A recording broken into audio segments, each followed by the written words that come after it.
Good morning students. Physics के next lecture में आपका स्वागत है। इस लेक्चर में हम पावर टॉपिक के रिगार्डिंग कुछ न्यूमेरिकल्स करेंगे। पर इस वीडियो को स्टार्ट करने से पहले मैं आपको पिछली वीडियो का एक थोड़ा सा रिकैप दे देती हूँ। हमने अपनी पिछली वीडियो के अंदर टॉपिक पावर के बारे में स्टडी किया था। हमने देखा था कि पावर होता क्या है। पावर होता है rate of change of energy, की एनर्जी किस किस रेट पर अप्लाई कंज्यूम की जा रही है किसी भी इलेक्ट्रिक अप्लायंस में, यानी एक सेकंड में एक इलेक्ट्रिक डिवाइस कितनी एनर्जी कंज्यूम कर लेता है, इज नोन एज पावर। फिर उसके बाद उसकी नेक्स्ट वीडियो के अंदर हमने ये देखा था कि पावर और एनर्जी इन दोनों में क्या डिफरेंस है, क्योंकि जनरली हम अपनी डेली टू डेली लाइफ में ये रिगार्ड कर लेते हैं कि जिसकी एनर्जी ज़्यादा होगी उसके पास पावर भी ज़्यादा होगी। बट फिजिक्स की टर्म्स में ये चीज़ बिल्कुल भी ट्रू नहीं है। हो सकता है कोई इलेक्ट्रिकल अप्लायंस ज़्यादा एनर्जी कंज्यूम करता हो, बट हो सकता है उसकी पावर कम हो। ये मेरे टॉपिक्स थे। उसके बाद हमने ये डिस्कस किया था कि इलेक्ट्रिक पावर के यूनिट्स क्या होते हैं। इलेक्ट्रिक पावर के यूनिट्स होते हैं वॉट। इसको सिंपल W से रिप्रेजेंट किया जाता है। फिर उसके बाद हमने देखा था कि because of what units of power, energy के भी हमारे पास एक प्रैक्टिकल और कमर्शियल यूनिट्स होते हैं जिसे हम रिगार्ड करते हैं वॉट आवर्स, और ये बराबर होता है 3.6 इंटू 10⁻³ जूल्स के। और कमर्शियल मतलब ऑब्जेक्ट्स के अंदर हम जनरली किलो वॉट आवर का यूज करते हैं। तो 1 kilo watt hour of energy actual में बराबर होता है 3.6 इंटू 10⁻⁶ जूल्स ऑफ एनर्जी। ये एक ऐसे यूनिट हैं जो आपको डे टू डे लाइफ में इलेक्ट्रिकल अप्लायंसेस में लिखे हुए मिलेंगे, जहाँ पे हम जनरली पावर या एनर्जी को सीधा सीधा मेंशन करने की बजाय उन्हें किलोवाट आवर में मेंशन करते हैं, जिसमें हमारे पास पावर और एनर्जी दोनों के बीच में रिलेशन भी स्टैब्लिश हो जाता है और हमें क्वांटिटी भी एक ही मेंशन करनी पड़ती है। अब इसके बाद हम इलेक्ट्रिक पावर से रिलेटेड कुछ न्यूमेरिकल करेंगे, जिससे आपको ये पता चलेगा कि पावर के रिलेटेड जो भी न्यूमेरिकल आते हैं उसको आप कैसे डील कर सकते हो, उनके रिलेटेड न्यूमेरिकल्स को आप कैसे सॉल्व कर सकते हो। अब पावर का एक सिंपल सा फॉर्मूला है जो आपको याद होना चाहिए। वैसे पावर के जैसे हीट के काफी सारे फॉर्मूलाज बन सकते हैं ओम्स लॉ को अप्लाई करने के बाद, वैसे ही पावर के भी काफी सारे फॉर्मूलाज बन सकते हैं। जैसे जैसे आप हीट का फॉर्मूला चेंज करोगे, पावर अप्लाइड का फॉर्मूला भी चेंज होता जाएगा। बट पावर का जो मेन फॉर्मूला आपको याद रखना होता है वो क्या है, V इंटू आई, जहां पर V क्या होता है, V होता है voltage applied across the device और I होता है the current flowing inside the device. उन दोनों की जब भी आप प्रोडक्ट लोगे तो आपके पास आएगी पावर। पावर होगी कि कितनी पावर उस डिवाइस ने कंज्यूम की है अपने आप को ऑपरेट करने के लिए at this very potential difference and this amount of current flowing inside that appliance. तो अब रिकैप के बाद अब हम स्टार्ट करते हैं अपना फर्स्ट न्यूमेरिकल, और हमारा फर्स्ट न्यूमेरिकल है an electric bulb is connected to 220 volt generator. एक इलेक्ट्रिक बल्ब है, उसको 220 वोल्ट ऑफ जनरेटर के साथ कनेक्ट किया गया है और द करंट इज 0.5 एम्पियर, और उसके अंदर 0.5 एम्पियर का करंट फ्लो कर रहा है। What is the power of the bulb, उस बल्ब की कितनी पावर है, यानी वो कितनी पावर कंज्यूम करे। काफी बेसिक सा क्वेश्चन है, बिल्कुल इजी है, आपको देखने से पता लग रहा होगा इसको कैसे सॉल्व करना है। बट हम अपने यूजुअल मेथड के साथ ही चलेंगे।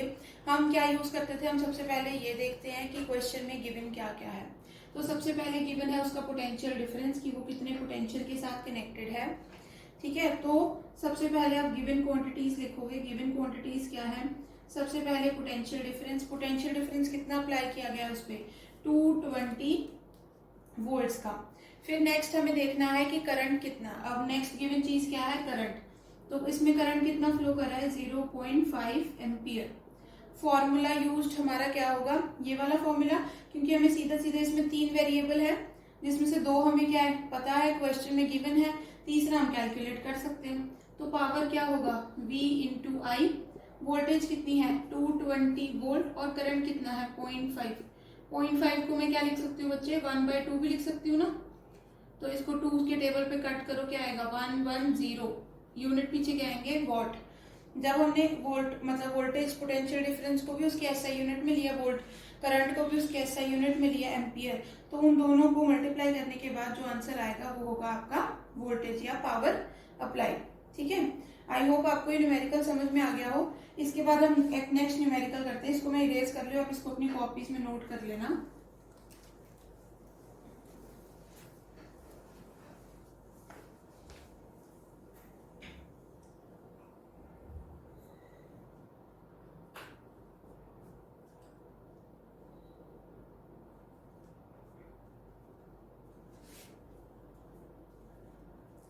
तो आपका नेक्स्ट न्यूमेरिकल है an electric refrigerator.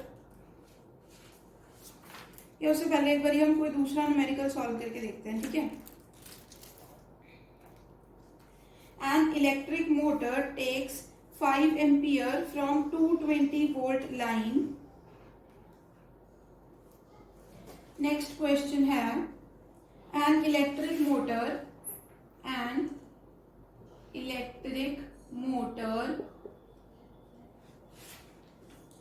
takes 5 ampere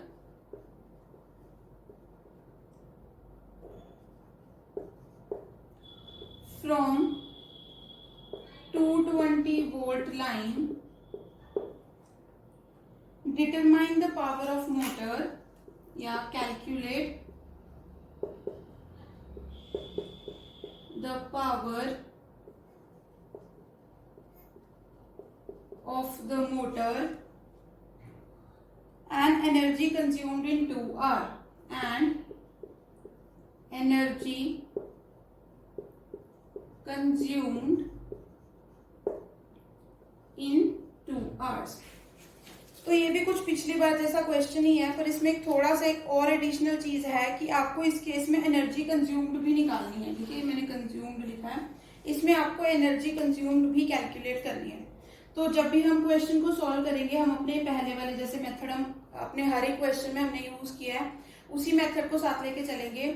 हम सबसे पहले ये देखेंगे कि हमें कैलकुलेट क्या करना है, फिर हम देखेंगे कि हमें गिवन क्या क्या है, कौन सी ऐसी वेरिएबल्स हैं जो हमें पहले से दे रखे हैं क्वेश्चन के अंदर, और फिर हम देखेंगे कि इन वेरिएबल्स को रिलेट करने वाला फॉर्मूला कौन सा है, कौन सा फॉर्मूला का इस्तेमाल करके हमें जो चीजें हम कैलकुलेट करना चाहते हैं वो कर सकते हैं। ठीक है, सबसे पहले क्वेश्चन क्या है, an electric motor takes 5 ampere from 220 line. अब ये क्या हो रहा है कि इलेक्ट्रिक मोटर है वो 220 वोल्ट की लाइन, मतलब 220 वोल्ट जिस लाइन से आ रही है, जितनी वोल्टेज उस लाइन से आ रही है, उससे कितना करंट ड्रॉ कर रही है, वो 5 एम्पियर्स का करंट ड्रॉ कर रही है। तो सबसे पहले आपके पास गिवन क्या क्या है, गिवन सबसे पहले आपके पास क्या है, करंट कितना है 5 एम्पियर, और वोल्टेज कितनी है आपके पास, वोल्टेज है आपके पास 220 वोल्ट।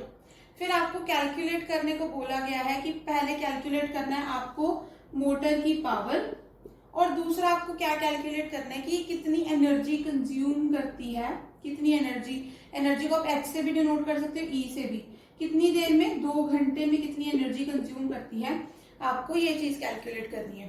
ठीक है, अब सबसे पहले पावर कैसे कैलकुलेट करना है वो तो हमने पिछले न्यूमेरिकल में पढ़ा, बिल्कुल सेम वही चीज करनी है आपको। P is equal to V multiply by I। तो यहाँ पे वोल्टेज कितनी है 220 मल्टीप्लाई बाई 5 क्या है करंट, इसको मल्टीप्लाई करो, 0 तो ऐसा कैसे आ जाएगा, 5 2 जा 10, एक 1 कैरी यहाँ पे, 5 2 जा 10 प्लस 1 11, यानी इतनी वॉट ऑफ पावर ये यूज कर रहा होगा, कंज्यूम कर रहा होगा। ठीक है, तो पावर कैलकुलेट करना तो बहुत इजी था, हमारे पास पावर तो आ गई, तो हम ये जो रिक्वायर्ड है उसमें से पावर हटा देते हैं। अब नेक्स्ट हमें क्या करना है कि हमें ये कैलकुलेट करना है ये कितनी एनर्जी कंज्यूम करेगा 2 घंटे के अंदर। तो अब देखो पावर का जो इंडिजीनियस फॉर्मूला था, यानी पावर हमने डिराइव कहाँ से की थी, पावर का जो सीधा साधा फॉर्मूला था वो क्या था कि पावर क्या होता है, कितनी एनर्जी कंज्यूम की पर यूनिट टाइम। ठीक है, पावर का क्या फॉर्मूला था, कितनी एनर्जी हमने कंज्यूम की पर यूनिट टाइम। अब यहाँ पे पावर तो हमें पता लग गई कितनी है 1100 वॉट।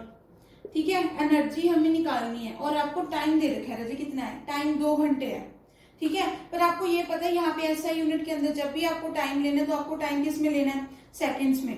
पर एक बात का हमेशा ध्यान रखो, मैंने आपको इस फॉर्मूला के अंदर एक नए यूनिट्स ऑफ एनर्जी दिखाए थे, वो क्या थे, वॉट आवर्स। तो हम वॉट आवर्स में भी कैलकुलेट कर सकते हैं, तो टाइम को क्या लिख दो, आवर्स में लिख दो। तो एच कितना आ गया, क्रॉस मल्टीप्लाई करो, 2200, यूनिट क्या आएगी पीछे, वॉट इंटू आवर्स। ठीक है, समझ में आ गया। हम इसकी एनर्जी की आप जूल्स की बजाय कौन सी यूनिट यूज कर सकते हैं, वॉट आवर्स। क्योंकि देखो ना, अब इसको अगर मैं सेकंड्स में बदलती तो पहले 2 घंटे में 60 मिनट, तो 2 इंटू 60, फिर हर एक मिनट में 60 सेकंड, तो 2 इंटू 60 कितनी बड़ी कैलकुलेशन जाती। तो रेदर देन इतनी बड़ी कैलकुलेशन करने की बजाय और जूल्स में रिजल्ट निकालने की बजाय मैंने कौन सी यूनिट यूज कर दी, वॉट आवर। अब ये आपको आंसर तो पता है ना, थाउजेंड्स में आ रहा है, बहुत बड़ा आंसर है। तो इसका मतलब आप इसको किस में कन्वर्ट कर सकते हो, किलोवोट आवर्स के अंदर। तो किलोवोट आवर में कन्वर्ट करने के लिए इसे 1000 से डिवाइड कर दो, तो कितना आ जाएगा, 2.2 किलो वोट आवर। अब ये ध्यान देखो मैंने लिखा कैसे है, के छोटा, डब्ल्यू बड़ा, एच छोटा और आर भी छोटा। ये क्या है, आपकी कमर्शियल यूनिट ऑफ एनर्जी। मैंने अब इस क्वेश्चन में क्या निकाल दिया है, इलेक्ट्रिक मोटर दे रखी थी, वो 220 वोल्ट की लाइन के साथ जुड़ी हुई थी और उससे कितना करंट ले रही थी, 5 एम्पियर का। तो मैंने उस चीज का यूज करके क्या निकाल लिया, सबसे पहले पावर कैलकुलेट कर ली। फिर उसके बाद मैंने क्या किया, मुझे एनर्जी कंज्यूम निकालनी थी, तो एनर्जी कंज्यूम निकालने के लिए मैंने पावर का फॉर्मूला यूज किया, पावर को लिया एनर्जी पर यूनिट टाइम, ठीक है। फिर उसके बाद मैंने उसमें पावर पुट की, एनर्जी टाइम पुट कर दिया टी, फिर उसके बाद मैंने यहाँ से क्या कैलकुलेट कर ली, एनर्जी कैलकुलेट कर ली। अब एनर्जी कैलकुलेट करते वक्त मैंने किस चीज का ध्यान दिया कि यहाँ पे वैसे तो हमें टाइम किस यूनिट्स में लेना चाहिए, टाइम हमें लेना चाहिए था सेकंड्स में। क्योंकि अगर आपको एनर्जी चाहिए अपनी एसआई यूनिट्स में यानी जूल में, तो आपको जितनी भी सामने वाली क्वांटिटीज हैं सबको उसकी एसआई यूनिट में लेना पड़ेगा। पावर तो हम उसकी एसआई यूनिट में ले रहे हैं, वॉट में, बट टाइम हम किस में ले रहे हैं, आवर्स में। क्यों, क्योंकि अब हमने एनर्जी को ज्यादा आसानी से कैलकुलेट करने के लिए एक नई यूनिट्स का मतलब हमने वो स्टडी कर लिया है, और वो नई यूनिट्स क्या है आपकी, वॉट आवर्स, जिसमें आपको ये जो घंटे में टाइम दिया होता है ना, उसको आपको सेकंड्स में बदलने की जरूरत नहीं है। तो यहाँ पे मैंने इसको सेकंड्स में नहीं बदला है, रेदर देन मैंने इसको आवर्स में ही रखा है और उसको क्रॉस मल्टीप्लाई कर दिया यहाँ पे, जिससे मेरे पास जो एनर्जी की वैल्यू है वो किस में आ गई, मेरे पास आ गई वॉट आवर में, ठीक है। अब वॉट आवर से भी बड़ी कौन सी यूनिट होती है, किलो वॉट आवर। अब किलो वॉट आवर किसके बराबर होती है, एक किलो वॉट आवर बराबर होता है 1000 वॉट आवर के, ठीक है। तो एक वॉट आवर को किलो वॉट आवर में कन्वर्ट करने के लिए मैंने क्या करना है, 1000 से डिवाइड। तो इस चीज को मैंने 1000 से डिवाइड किया, मेरे पास कितना आ गया, 2.2 किलो वॉट आवर। तो ये मेरी एनर्जी कंज्यूम निकल गई कितने में, 2 घंटे में, ठीक है। तो अभी हम एक और क्वेश्चन देखते हैं पावर से रिलेटेड, मैं इसको रब कर रही हूँ, आप लोग नोट कर लेना इसको।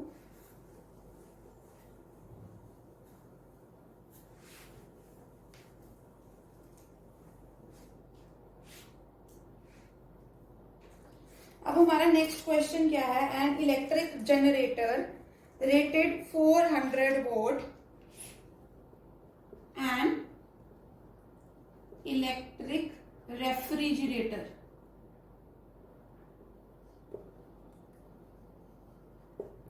rated 400 watt operate 8 hours per day, operate 8 hours per day. What is the cost of energy to operate it for 30 days? What is the cost of energy to operate it for 30 days at rupees 3 per kilowatt hour, at rupees 3 kilowatt hour. अब बच्चे देखो, ये question थोड़ा technical है, थोड़ा difficult भी है, क्योंकि इसमें आपको 3-4 स्टेप करने पड़ेंगे, ठीक है। अभी तक जो हम क्वेश्चन कर रहे थे तकरीबन या तो 2 स्टेप में वो खत्म हो जाता था, 1 या 2 स्टेप ही होते थे उसके मैक्सिमम, बट इस क्वेश्चन में आपको 2 से 3 स्टेप करने पड़ेंगे, ठीक है। तो इस क्वेश्चन को आसानी से करने के लिए मैं क्या करती हूँ, इसको पार्ट्स में डिवाइड कर लेती हूँ। पहले हम पहला पार्ट सॉल्व करेंगे, फिर दूसरा पार्ट, ठीक है। हम अपनी उसी ट्रेंड से चलेंगे। हम क्या करते थे, सबसे पहले गिवन देखते हैं। गिवन यहाँ पे क्या दे रखा है, एक तो इसकी पावर दे रखी है, पावर कितनी दे रखी है, 400 वोल्ट, ठीक है। एक बार मैं स्टेटमेंट में पढ़ देती हूँ। An electric refrigerator rated 400 volt operate 8 hours per day. क्या लिखा हुआ है, आपके घर में मान लो कोई रेफ्रिजरेटर है, कितने वोल्ट का है वो, मतलब कितनी पावर कंज्यूम करता है वो, 400 वोल्ट का, और कोई एक घर है जो उस रेफ्रिजरेटर को एक दिन में कितने घंटे चला के रखते हैं? 8 घंटे चला के रखते हैं। ठीक है, तो टाइम क्या हुआ? टाइम हुआ 8 घंटे। कितनी देर के लिए? एक दिन में। एक दिन में कितने घंटे चलाते हैं? 8 घंटे। तो हमें निकालना है कि what is the cost of energy to operate it for 30 days. इसको 30 दिन चला के रखने के लिए, अगर मैं उसको रेफ्रिजरेटर को 30 दिन चलाऊं तो मुझे बिजली का बिल, मान लो एनर्जी का बिल कितना पे करना पड़ेगा, सच दैट कि 1 किलोवाट मतलब 1 किलोवाट आर के वो कितने रुपए ले लेते हैं? 3 रुपए। ठीक है, ₹3 पर किलोवाट आर। कॉस्ट क्या है? 1 किलोवाट आर की कितनी कॉस्ट है? 3 रुपया कॉस्ट है, 3 रुपीज। मुझे निकालना है कि उस रेफ्रिजरेटर को अगर मैं दिन में 8 घंटे चलाती हूँ और कितने दिन चला लेती हूँ? 30 दिन चला लेती हूँ, तो मुझे कितनी कॉस्ट भरनी पड़ेगी। तो एक तो आपको सबसे पहले ये पता है जो कॉस्ट निकल रही है वो कॉस्ट किसके हिसाब से निकल रही है कि कितनी तुम एनर्जी कंज्यूम कर रहे हो। ठीक है, पर यहाँ पे क्वेश्चन में तुम्हें क्या गिवन है? क्वेश्चन में तो तुम्हें पावर गिवन है। तो सबसे पहले क्या करो? पावर से एनर्जी निकालो। ठीक है, तो अब यहाँ पे पावर का फॉर्मूला क्या होता है? Energy per unit time. ठीक है, अब सबसे पहले पावर कितनी है? 400 वॉट एनर्जी। फिर वो एक दिन में कितने घंटे चलता है? 8 घंटे। तो हम यहाँ क्या लिख देंगे? 8 आवर्स। तो एनर्जी कितनी हो जाएगी बच्चे? 8 1 8 2 16 24 8 4 32। तो 3200 ये किस में था? वॉट में। और ये किस में था? आर में। ठीक है, तो यानी इसमें किसने कितनी एनर्जी कंज्यूम कर ली? 3200 वॉट आर। पर यहाँ पे आपको पता है क्वेश्चन में हर जगह किलोवाट आर ही लिख रखा है, तो इसको पहले किलोवाट आर में बदल दो ताकि कोई मुसीबत ही ना हो। ठीक है, तो कितना आ जाएगा? 3.2 किलोवाट आर। ये आपकी हो गई एनर्जी। ठीक है, पर अब ये एनर्जी कितनी देर में निकली है बच्चे? मैंने क्या टाइम कितना लिया? 8 घंटे। अब 8 घंटे कितने दिन में? एक दिन में 8 घंटे ना। पर इस रेफ्रिजरेटर को मैंने चलाया कितने दिन है? 30 दिन चलाया मैंने। टाइम एक और बता रखा है ना कि रेफ्रिजरेटर को चलाया कितने दिन है? 30 दिन। तो इतनी एनर्जी तो ये कितने दिन में ले रहा है? एक दिन में ले रहा है। ठीक है, एक दिन में वो कितनी एनर्जी ले रहा है बच्चे? वो ले रहा है 3.2 किलोवाट आर एनर्जी ले रहा है। ठीक है, मुझे क्या निकालनी है? 30 दिन की एनर्जी निकालनी है। तो 30 दिन की एनर्जी निकालने के लिए मैं क्या करूंगी? उसको 30 से मल्टीप्लाई करूंगी। 30 इंटू 3.2, चलो करो मल्टीप्लाई इसको अब अपने आप। ये कितना आ जाएगा? 9.6 किलोवाट आर। कितना आ जाएगा? 9.6 किलोवाट आर। यानी तुम 30 दिन के अंदर कितनी, सॉरी 96 आ जाएगा बच्चे, एक जीरो भी तो है। तो अब तुम 30 दिन के अंदर कितनी एनर्जी कंज्यूम कर रहे हो? तुम कंज्यूम कर रहे हो 96 किलोवाट आर एनर्जी। ठीक है, निकालनी क्या है? What is the cost of energy. निकालनी तुम्हें एनर्जी नहीं निकालनी थी, तुम्हें एनर्जी का ये बताना था कितने पैसे भरने पड़ेंगे। तो अब पैसे निकालने के लिए उन्होंने क्या बोल रखा है कि 1 किलोवाट आर का हम कितना रुपए लेते हैं? 3 रुपए। हमने कितने किलोवाट आर यूज कर लिए? 96। ठीक है, तो अब 96 किलोवाट आर की कॉस्ट निकालने के लिए हम क्या करेंगे? 96 मल्टीप्लाई बाय 3 कर देंगे। ठीक है, कर देंगे ना 96 मल्टीप्लाई बाय 3। तो जरा करो मल्टीप्लीकेशन, देखो 96 मल्टीप्लाई बाय 3 कितना आता है? ये आएगा आपका 288 रुपीज। कितना आएगा? 288 रुपीज। समझ में आ गया आपको ये क्वेश्चन? मैं एक बार आपको फिर क्वेश्चन रिपीट कर देती हूँ कि इस क्वेश्चन में हमने किया क्या है। इस क्वेश्चन में आपको क्या दिया था? एक फ्रिज दिया था, कितनी पावर पे चलता था वो? 400 वॉट की पावर पे चलता था, और उसको आप कितनी देर तक चला के रखते थे? एक दिन में 8 घंटे। ठीक है, तो हमने क्या देखा? सबसे पहले हमने ये देखा कि एक दिन में वो कितनी एनर्जी खींच लेता है इलेक्ट्रिकल अप्लायंस से। पावर उसकी कितनी? 400 वॉट। एक दिन में कितने घंटे चला? 8 घंटे। तो टाइम क्या हुआ? 8 घंटे। हमने फॉर्मूला में वैल्यूज पुट की, 400 वॉट यहाँ, 8 घंटे यहाँ। हमारे पास एनर्जी किस में आ गई? वॉट आवर्स में। ठीक है, पर हम ज्यादातर कौन सी यूनिट यूज करते? Kilowatt hour. तो इसको 1000 से डिवाइड करके किस में कन्वर्ट कर लिया? किलोवाट आवर में। अब ये एनर्जी क्या हुई? ये एनर्जी हुई कि तुम एक दिन में वो रेफ्रिजरेटर इलेक्ट्रिकल अप्लायंस से कितनी एनर्जी, कितनी यूनिट्स ऑफ एनर्जी खींच लेता है। ठीक है। हमें निकालनी कितनी एनर्जी है, हमें निकालनी है 30 दिन की एनर्जी, क्योंकि हमने ये रेफ्रिजरेटर को कितने दिन तक चला के रखा है बच्चे, 30 दिन तक चला के रखा है हमने, ठीक है। तो एक दिन की एनर्जी तो ये रही, 30 दिन की एनर्जी निकालने के लिए हम क्या करेंगे, उसको 30 से मल्टीप्लाई कर देंगे। 30 से मल्टीप्लाई किया तो हमारे पास कितनी एनर्जी आ गई, 96 किलोवाट आवर। यानी अब ये 30 दिन के अंदर कितनी एनर्जी खींच लेता है बिजली अप्लायंस से, 96 किलोवाट आवर। अब हमें निकालनी थी कि हमें पैसे कितने भरने पड़ेंगे भाई फ्रिज को 8 घंटे चलाने के। तो हमने क्या किया, कॉस्ट ऑफ एनर्जी से मल्टीप्लाई किया उसे। कॉस्ट ऑफ एनर्जी क्या दे रखी है, 1 किलोवाट आवर के कितने रुपए, 3 रुपए। 1 किलोवाट आवर के कितने रुपए, 3 रुपए। हमने कितने किलोवाट आवर यूज किए, 96। तो आंसर निकालने के लिए क्या करेंगे, 96 मल्टीप्लाई बाय 3, कितना है मल्टीप्लाई करके, 288 रुपीज। यानी आपको 30 दिन ये फ्रिज चलाने के कितने पैसे देने पड़ेंगे सरकार को, 288। ओके, आई होप आपको ये क्वेश्चन समझ में आ गया हो। बाकी का हम नेक्स्ट वीडियो में करेंगे। Thank you.